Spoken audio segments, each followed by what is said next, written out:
Magsisimula ng ating banal na pagdiriwang sa ngalan ng Ama at ng Anak at ng Espiritu Santo. Amen. Sumainyo ang Panginoon. At sumairin Ang pagtatalaga sa mahal na ina, Maria, ng kanyang inang si Ana at Joaquin, ay nagdudulot sa atin ng pangunawa na kamus sa kanyang kamusmusan siya na inihanda ng ating mahal na Panginoon upang tanggapin ang tungkulin bilang tagapagdala ng anak ng Diyos dito sa lupa. Balang araw, itatalaga rin niya, dadalhin din niya sa templong ito ang kanyang anak na ating Panginoong Hesukristo. Kaya naman mga kapatid, batid natin sa ating banal na pagdiriwang ang ating pagdulog at pagtatalaga rin ang ating sarili sa tahanan ng ating mahal na Panginoon upang makasama natin sila at makapagdiwang at maging kalugod-lugod sa kanila. Kaya naman bilang ating simulain ngayon sa ating pagdiriwang, ating linisin at ating mga sarili mula sa ating mga nagawang pagkukulang at kasalanan. Hingan natin ngayon ng kapatawaran. Inaamin ko sa makapangyarihan Diyos at sa inyo mga kapatid na lubha akong nagkasala sa isip, sa salita at sa gawa at sa aking pagkukulang. Kaya sinasamo ko sa mahal na Birheng Maria, sa lahat ng mga anghel at mga banal, at sa inyo mga kapatid na ako'y panalangin sa Panginoong ating Diyos. Kaawaan tayo ng makapangyarihan Diyos, patawarin sa ating mga kasalanan, kahit patnubayan hanggang sa buhay na walang hanggan. Amen. Manalangin tayo. Ama naming makapangyarihan, ipagkaloob mong kami magkamit kailanman ng kalusugan at kagalingan sa aming katawan at kalooban. Pakundangan sa pagdalangin ng laging Birheng si Santa Mariang Mahal, kami naway mahango sa hapis sa kasalukuyan at makinabang sa kalwalhatiang walang katapusan sa pamamagitan ng Hesukristo kasama ng Espiritu Santo magpa sa walang hanggan. Amen. Pagbasa mula sa ikalawang aklat ng Makabeyo. Noong mga araw na iyon, may isang matanda at iginagalang na guro ng kautusan. Siya si Eleazar. Nakatuwaan nilang siya ay pakani ng baboy, kaya't pinilit siyang magbuka ng bibig. Sa pag-iwas niyang makapitan ng kasamaan, pinili na niyang mamatay na marangal. Kaya't ang pagkaing pilit na isinubo ay kanyang iniluwa. Pagkatapos, siya na ang kusang lumapit sa inihandang pagpaparusahan sa kanya. Ipinakita niya na dapat maglakas loob ang sinuman na tumangging kumain ng pagkaing labag sa kautusan, kahit ito'y mga hulugan ng kanyang kamatayan. Ang mga napag-utusang magbigay kay Eleazar ng pagkaing labag sa kautusan ay dati niyang mga kakilala. Kaya't dahil sa pagmamalasakit nila kay Eleazar, kinausap nila siya ng lihim. Pinapaghanda nila siya ng karning hindi ipinagbabawal at ipinayo na magkunwari siyang ang karning baboy ang ibibigay sa kanya ang kakanin niya. Ngunit ang totoo, ang dala niya ang kanyang kakanin. Sa paraang ito, maliligtas siya sa kamatayan.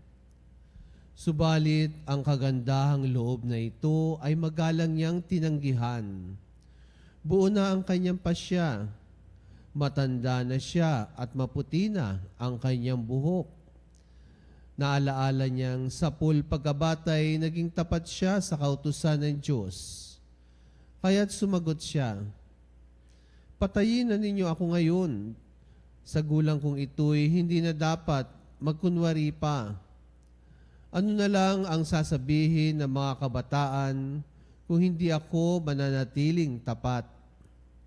Hindi ba sasabihin nila na kung kailan ko inabot ang 70 taon ay saka ko pa tinalikdan ang aking relihiyon? Kung ako'y magtaksil para lamang madugtungan ng kaunting aking buhay, para ko na ring iniligaw ang mga kabataan at binigyang kahihiyan ang aking katandaan. Maaring maiwasan ko ang parusa ng tao. Ngunit sa mabuhay ako o mamatay, Hindi ako makaiiwas sa parusa ng makapangyarihan sa lahat. Kaya tatanggapin ko na ngayon ang marangal na kamatayan na siyang magiging putong ng aking katandaan. Sa gayon, mag-iiwan ako ng isang dakilang halimbawa sa mga kabataan. Ang marangal at buong pusong paghahandog ng buhay alang-alang sa banal na utos ng Diyos. Matapos niyang sabihin ito, lumapit agad siya sa inihandang pagpapatayan sa kanya. Ang mga kaibigang nagmalasakit sa kanya ay nainis na rin. Para sa kanila'y kaululan lamang ang mga sinasabi niya. Kaya't ginulpi nila siya hanggang sa mamatay. Ngunit bago nalagutan ng hininga, sinabi ni Eleazar, ang Panginoon ang nakababatid ng lahat. Alam niya ang katakot-takot na hirap na tiniis ko sa pagpaparusang ito, kahit ito'y maaring maiwasan ko. Alam din niyang maligaya kong tiniis ito dahil sa aking pagmamahal sa Kanya. Namatay nga si Eleazar, ngunit siya'y nag-iwan ng isang halimbawa ng pagiging uliran sa tapang at di malilimutang katangian ng pag-uugali, hindi lamang para sa mga kabataan, kundi para rin sa buong bansa. Ang salita ng Diyos. Salamat sa Diyos. Ako'y itinataguyod ng aking Panginoong Diyos. Ako'y itinataguyod ng aking Panginoong Diyos. O Panginoong ko, kay raming kaaway, sa abang lingkod mo ay kumakalaban. Ang palagi nilang pinag-uusapan, ako raw o Diyos, di mo tutulungan. Ako'y itinataguyod ng aking Panginoong Diyos. Ngunit ang totoo sa lahat ng oras, iniingatan mo at iniligtas. Sa aking tagumpay ang iginagawad, mahina kong loob ay pinalalakas. Kaya ikaw poon ng aking tawagan, sinagot mo ako sa bundok na banal.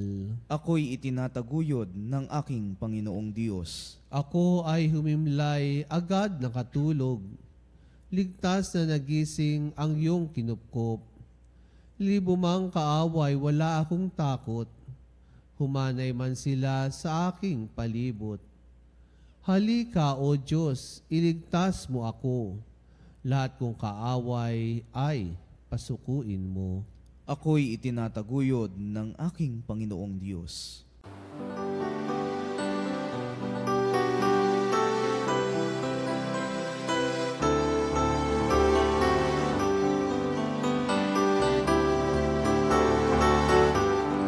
Alleluia, alleluia, alleluia, alleluia,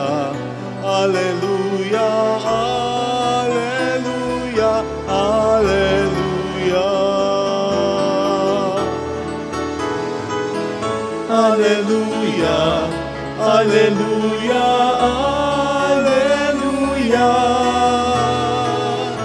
alleluia. Alleluia, alleluia, alleluia.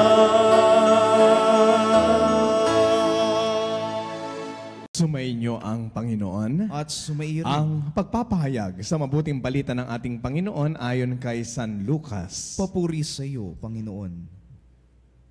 Noong panahong iyon, pumasok si Jesus sa Jericho at naglakad sa kabayanan. Dooy may isang mayamang puno ng mga publikano na nagngangalang Zakeo.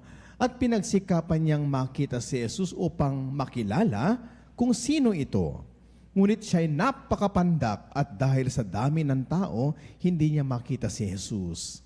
Kaya't patakbo siya nagpauna at umakyat sa isang puno ng sikomoro upang makita si Jesus na magdaraan doon.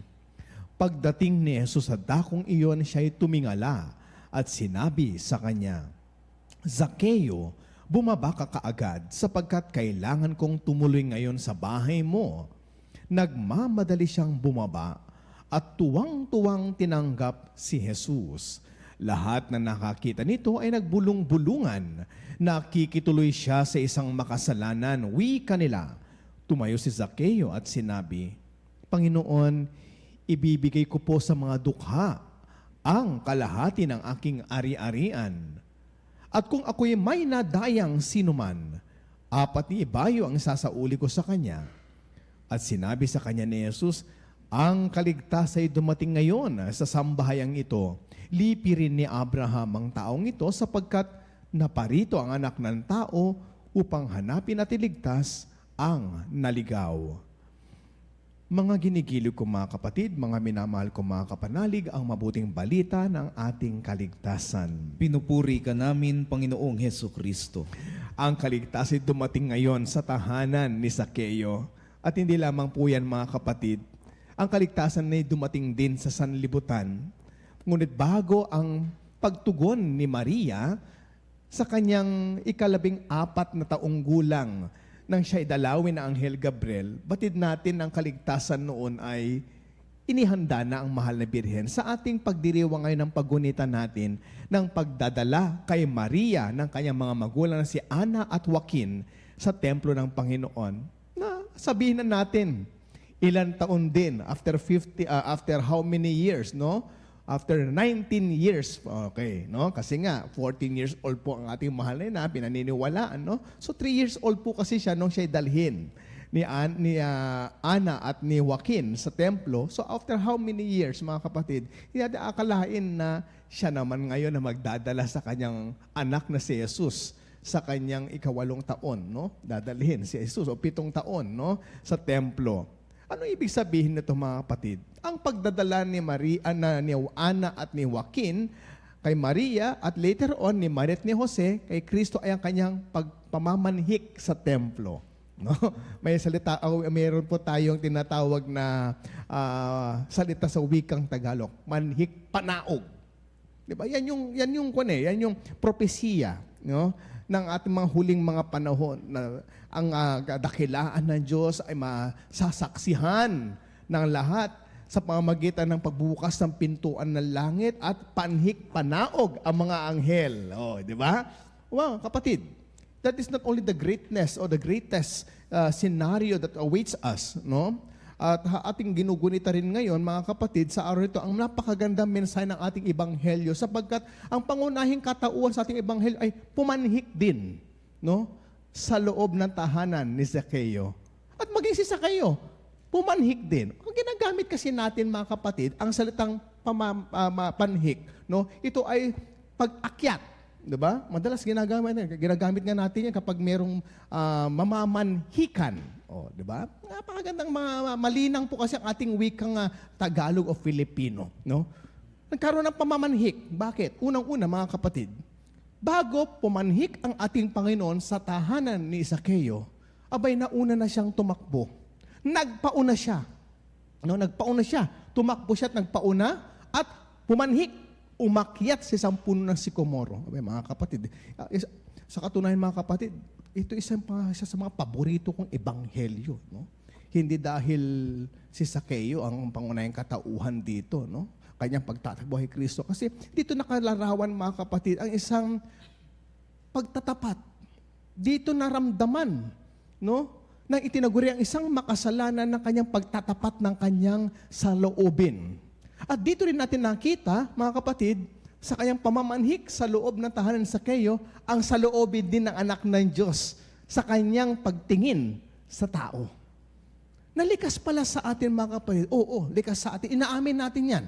O aminin man natin o hindi, no? Na tayo po ay katulad din ni Zaccheo. Wala tayong pinagkaiba sa kanya na tayo ay kung minsan nagkakasala. Nagkakamali. Or kung minsan, hindi man tayo magkasala, iisipan ng mali, no? Minsan madalas sa pag-iisipan tayo ng mali, no? Dito nga sa ating himpilan, sa Radio Beres, pag ako naririnig, ang laki siguro ng tao nung nagsasalita. Sabi nila, pagkakita sa akin, ay, pandak din pala. Di ba? Di ba? Kasi kamakailan na mga po, nung linggo, nagpunta po ako ng San Miguel, Bulacan. Di ba, nikukwento ko rito, makahulugan sa akin, makalapit sa akin puso ang San Miguel, Bulacan. Ano? Sa ako nikukwento kung bakit. No? It was focus on the gospel for today. Kaya nga nung aking pagdalo doon mga kapatid, ako po yung namanhik, pumasok din po ako sa buhay ng isang mag-anak na kung saan ay aking pong nakasalamuha sila bilang pangunahing tagapagdiwa ng misa sa paglilibing na kanilang minamahal na ina. Mga kapatid, pumapasok tayo, namamanhik tayo, hindi lang sa tahanan ng Panginoon. Sa banal na Eucharistang ito, katulad ng ginawa ni Sakeo, namanhik siya sa isang puno, umakyat siya sa puno. Diba? At bilang isang puno ng mga publikano, katumbas po niyan ngayon sa panahon natin, BIR commissioner yan. Diba? At nakita natin, ano bang tingin natin kay Sakeo? Kung nababanggit to, iisipin na agad natin, makasalanan. Kasalanan siya. Regardless kung ano yung kanyang trabaho, alam natin makasalanan siya. Sabi nila. Diba? Sabi nila, makasalanan siya. Diba? Kasi wala naman sinabi rito, mga kapatid, si San Lucas na nakalagay dito, makasalanan siya. Ang kanyang katauhan is described as puno ng mga publikano. It was never mentioned in the Gospel of St. Luke the word sinner o makasalanan. Wala. Diba? So, to give justice to Zacchaeus, mga kapatid, ang kanyang pagiging makasalanan ay dala at hatid kung anong pagtingin sa kanya ng kanyang kapwa Hudyo. Okay? Dala yan ng pagtingin. Marahil sa kanilang nakikita dahil sa kanyang tungkulin, ng dahil sa kanyang hanap buhay. Pero mga kapatid, pumanhik siya. Hindi dahil siya ang puno ng mga publikano.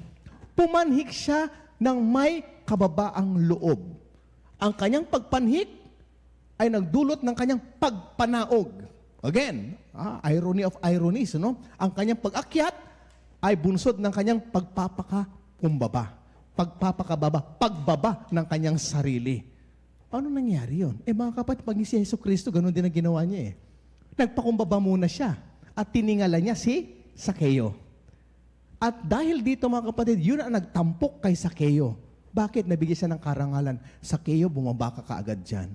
O tingnan mo, yung pagbaba pala ni Sakeo, hindi yung kanyang pag-akyat lamang ang nagdulot kay Jesus para makita ni Jesus ang tunay na kalooban ni Sakeo. Inutusan niya si Sakeo, bumaba ka. Matapos siya tingalain si Sakeo. Literal, tiningala niya. Nasa taas ng puno ng sakyang mo si Sakeo. Hindi po ba? Pero the gesture of Christ of, pagtingala niya kay Sakeo ay tanda ng pagsusumamo at pagtingin ni Kristo. Bilang anak ng Diyos, nagtitiwala siya sa atin. Sa kabila ng ating kasalanan, sa kabila ng ating pagiging makasalanan, mga kapatid, God trusted. He entrusted Himself to us. Nagtiwala siya, sabi niya, bumaba ka. Bakit? Kasi dadalaw ako ngayon sa loob ng tahanan mo, kakain ako sa bahay mo. Ipinagkatiwala ni Jesus ang kanyang sarili sa loob, sa kanyang ngayong pag-akyat o pamamanhik doon sa loob ng tahanan ni Sakeo. At doon sa kanilang pagtatagpo, mga kapatid, nakita natin, una, inamin ni Sakeo. Inamin niya, hindi siya nagyabang. Ano sabi niya? Panginoon, ibibigay ko. Inamin niya. Unang inamin niya, mayaman siya. Mayaman siya. Ano man ang kanyang yamang dala-dala, di natin alam. Mayaman siya kasi nga, sabi niya ganyan, ibibigay ko po ang aking mga ari-arian sa mga dukha. Ibig sabihin mga kapatid, handa siyang pumanaog sa katauhan ng mga dukha, sa kalagayan ng mga dukha, sa pamamagitan ng pagbabahagi niya ng kanyang yaman sa kanila. Di ba? Kapatid, that is being synodal. That is yung pagiging makatao.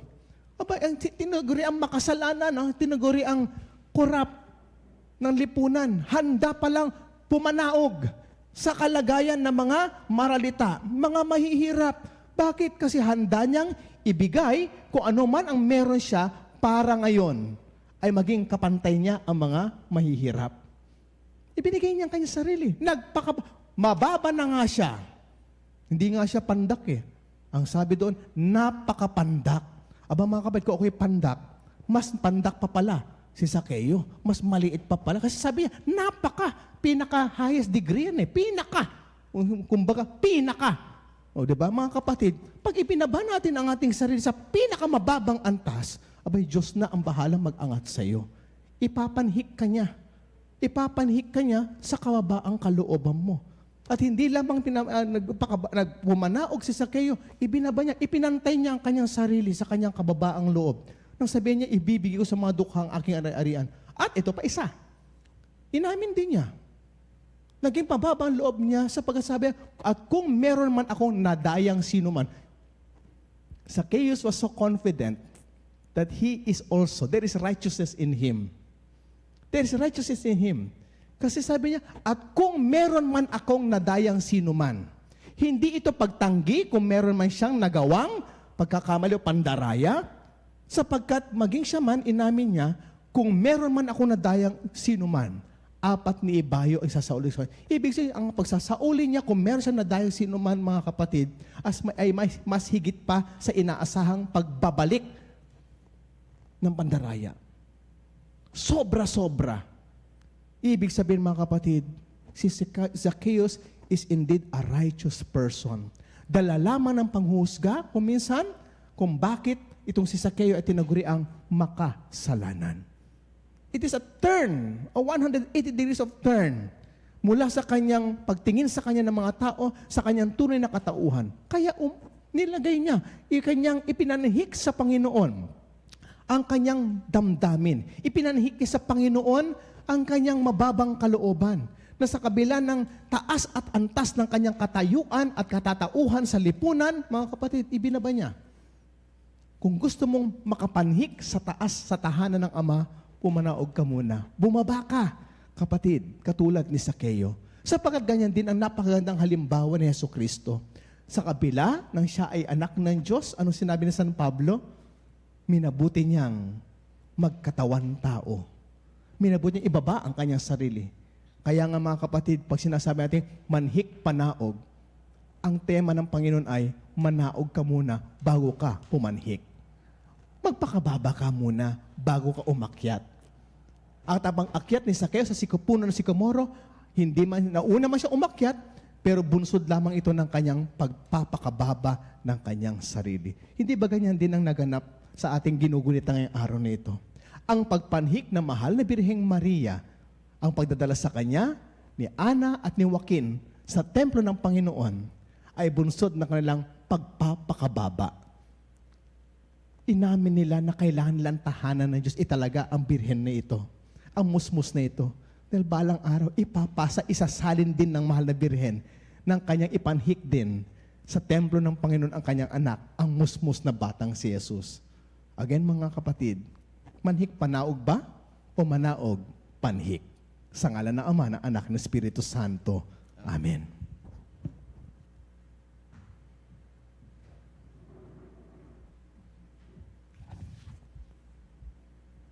Hilingin natin sa Diyos Ama na buksan ang ating mga mata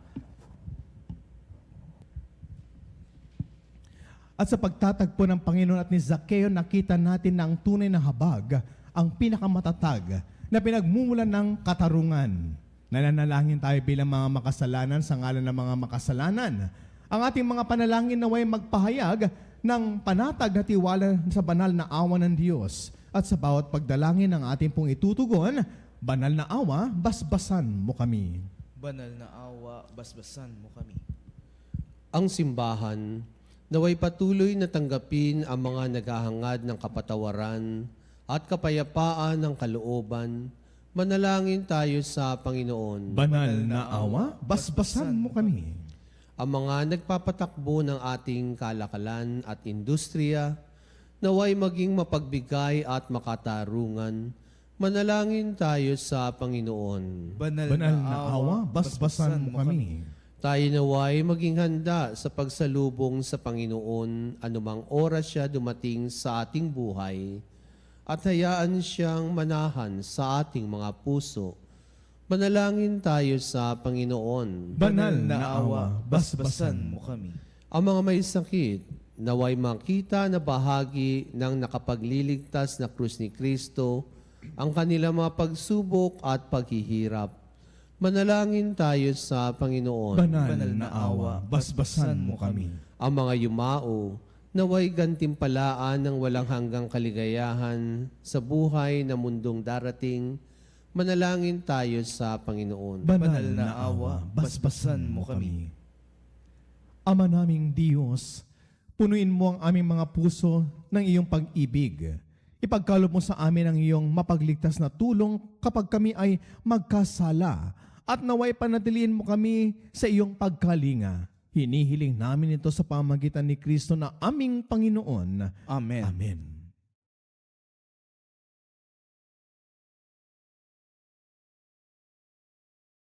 Paghahanda ng alay ay narito po, ang alak at tinapay dala sa altar mo. Kapuri-puri ka, Diyos lumikha ng sanlibutan. Sa iyong kagandaang loob, narito ang aming may alay. Mula sa katas ng ubas at bunga ng aming paggawa, ang tinapay na ito para sa amin nagbibigay ng buhay. Magbibigay buhay.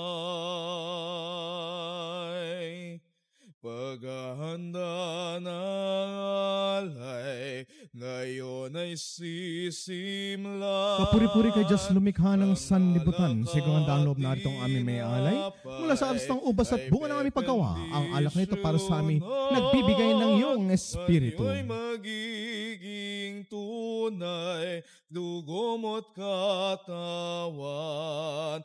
Ito'y aming tatanggapin sa pakikinabang. Patuloy kayong manalangin mga kapatid upang ang ating paghahain ay kalugdan ng Diyos sa mga makapangyarihan. Tanggapin nawa ng Panginoon ito paghahain sa iyong mga kamay sa kapurihan niya at karangalan sa ating kapakinabangan at sa buong sambayan niyang banal. Ama namin lumikha, ang iyong nagkatawan taong anak ay tumulong nawa sa aming ginagawa upang siya na iniluwal ni Maria nang di bumawas kundi lalo pang nagpaganap ng pagkabirhen ay magpagindapat na kalugdan mo ang aming paghahain sa ikipanagpapatawad ng mga kasalanan sapagat siya ang Panginoon kasama mo at ang Espiritu Santo magpasawalang hanggan. Amen. Sumainyo ang Panginoon. At sumairin. Itaas sa Diyos ang iyong puso at diwa. Itinaas na namin sa Panginoon. Pasalamatan natin ang Panginoong ating Diyos. Marapat na siya'y pasalamatan. Ama naming makapangyarihan, tunay ngang marapat na ikaw ay aming pasalamatan. Bukod mong pinagpalang maging ina ni Heso Kristo, ang mahal na birheng nagpupuri at nagagalak sa iyo. Ikaw ang gumawa ng tanang dakilang bagay, ikaw ang lumilingap sa lahat kailanman. Nilingap mo ang mahal na birhen bilang iyong abang alipin, na iyong binigyan ng tungkuling kumalinga sa anak mong manunubos namin. Kaya kaisa ng mga anghel na nagsisiawit ng papuri sa iyo ng walang humpay sa kalangitan, kami nagbubunyi sa iyong kadakilaan.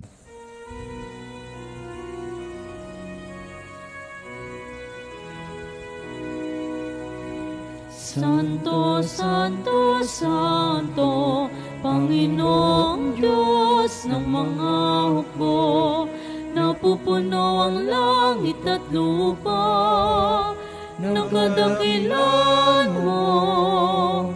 Hosana, Hosana sa kaitaasan, pinagpalang na paririto sa ngalan ng Panginoon. Hosana, Hosana sa kaitaasan.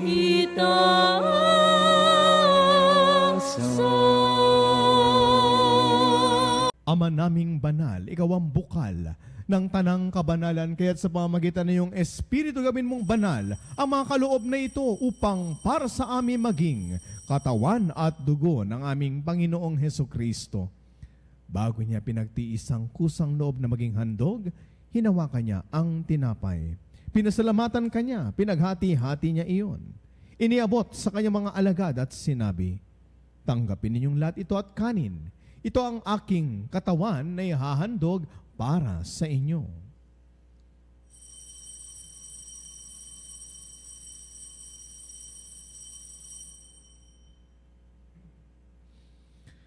Gayon din naman na matapos ang hapunan, hinawakan niya ang kalis, muli kanyang pinasalamatan. Iniabot niya ang kalis sa kanyang mga alagad at sinabi, tanggapin ninyong lahat ito at inumin. Ito ang kalis ng aking dugo, ng bago at walang hanggang tipan. Ang aking dugo na ibubuhos para sa inyo at para sa lahat, sa kapagpapatawad ng mga kasalanan. Gawin ninyong lahat ito bilang pag-alaala sa akin.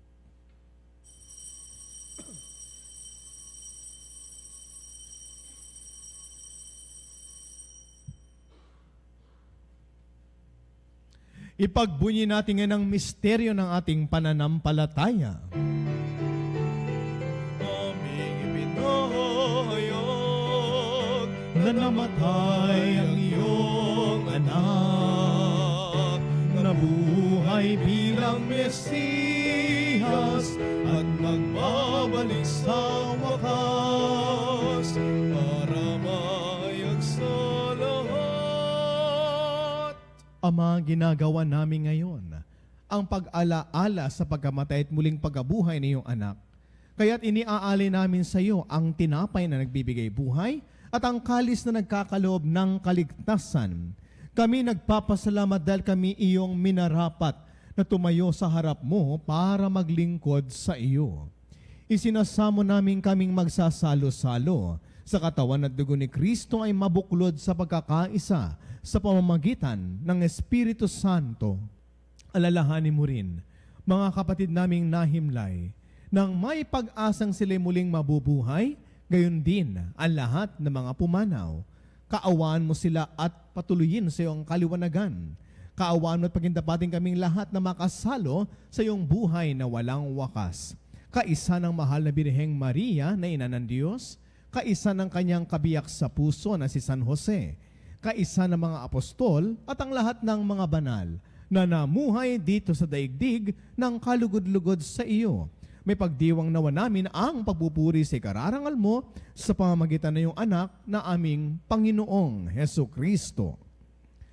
Sa pamamagitan ni Kristo, kasama niya at sa Kanya, ang lahat ng parangal at papuri ay sa iyo, Diyos amang makapangyarihan, kasama ng Espiritu Santo, magpa sa walang hanggan.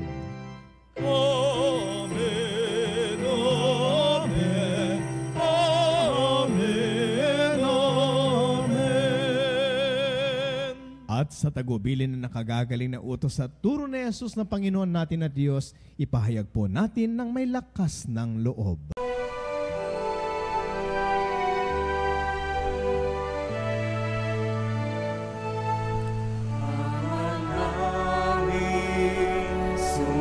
Sumasalangit ka, sambahin ang ngalan mo, mapasa amin ang kaharian mo,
Hinihiling namin kami Dia sa lahat ng masama, pagkalooban ng kapayapaan araw-araw, iligtas sa kasalanan at ilayo sa anumang kapahamakan, samantalang aming pinananabikan ang dakilang araw ng pagpapahayag at muling pagbabalik ng tagapagligtas naming si Hesu Kristo. Sapagkat iyo ang kaharian at ang kapangyarihan at ang kapurihan magpakailanman. Amen. Panginoong Hesu Kristo, sinabi mo sa iyong mga apostol, kapayapaan ang iniiwan ko sa inyo. Ang aking kapayapaan ang ibinibigay ko sa inyo.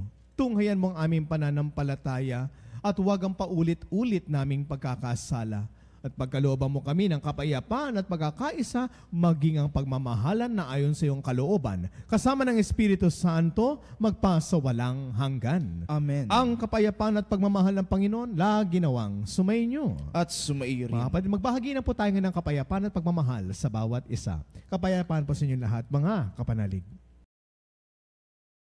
Kordero ng Diyos na nag-aalis ng mga kasalanan ng sanlibutan, maawa ka sa amin.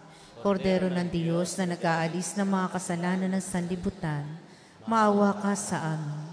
Kordero ng Diyos na nag-aalis ng mga kasalanan ng sanlibutan, ipagkaloob sa amin ang kapayapaan. Mga ginigiliw kong mga kapatid kay Kristo, narito ang ating mahal na Panginoon. Siya ang kordero ng Diyos na nag-aalis ng mga kasalanan ng sanlibutan.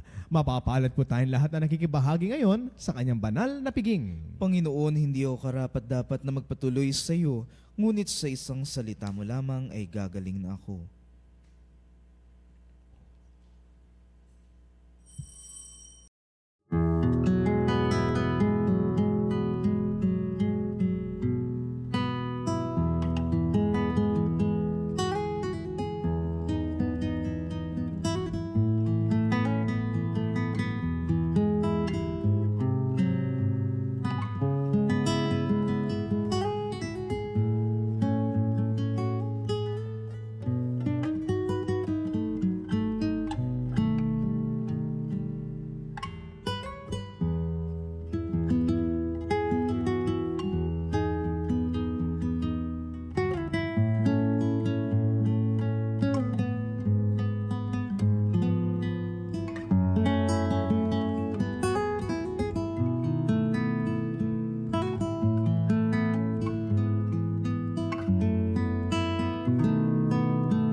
Panalangin para sa mga kaluluwa. Panginoon namin Diyos, Ama namin, Ikaw po ang dahilan ng aming pagsilang at pag-iral. Sa iyo galing ang aming hiram na buhay. Buong kababaang loob kaming nananalangin at kami nagmamakaawang kalugdan mo po ang mga kaluluwa ng mga pumanaw sa mundong ito. Sila naway magkamit ng buhay sa iyong piling. Alisin mo ang anumang karumihan ng kasalanan upang sila ay maging marapat sa iyong walang hanggang kalinisan. Iahon mo ang mga kaluluwa sa purgatorio at bigyan sila ng puwang sa iyong kaharian sa langit. Kapayapaan kailanman, O Panginoon, ang igawad sa mga yumaong nagsipanaw. Sila nawa ay silayan ng iyong ilaw na walang hanggan. Amen. Manalangin tayo. Ama naming mapagmahal, sa pagsasalo namin sa banal na pakikinabang ang iyong kagandaang loob ay aming hinihiling upang ang pagpaparangal namin sa mahal na Birhen At pagtulad namin sa Kanya ay magpagindapat na aming paglingkuran ang pagganap sa kaloob mong kaligtasan sa pamamagitan ni Hesukristo kasama ng Espiritu Santo magpasawalang hanggan. Amen. Sumainyo ang Panginoon. At sumairin. Pagpalain nawa tayo ng mapagmahal na Diyos, ang Ama, Anak at ang Espiritu Santo. Amen. Taglay ang pagmamahal ni Kristo, humayo na po tayong lahat. Tapos na po ang ating banal na pagdiriwang. Salamat sa Diyos.